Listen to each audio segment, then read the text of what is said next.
Guys, kung ganito ang pagluto nyo ng mga chicken drumstick, panalo guys, mauubos at mauubos talaga. Sarap ito guys.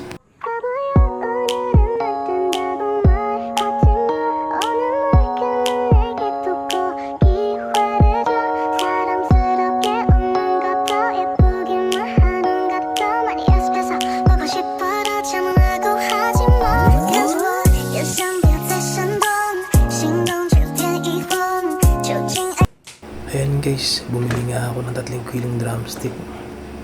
Sa Ilocano yan, log puti manok. Ayan, dahil tinaimas nga iprito.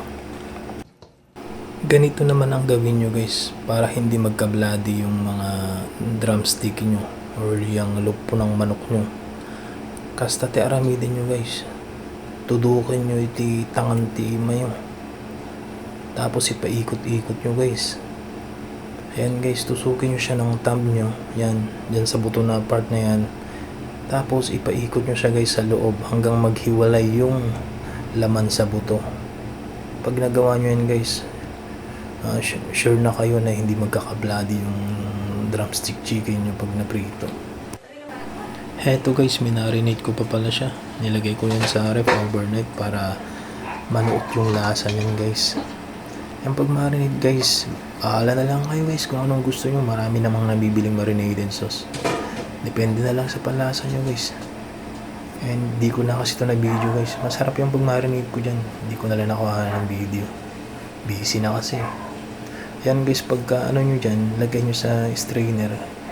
Ganyan yung gawin nyo guys para tuloy pa siyang madrain. Pagkaluto nyo, wala siyang tubig-tubig. Kumbaga, para iwas talsik na din. Habang nag-drain nga kanina guys, nagpainit na ako ng pan. At yun na nga, okay na. Binuhusan ko na siya ng mantika. 3 liters siyang nabuhos dyan guys. Marami-rami para pag nagprito tayo, maganda.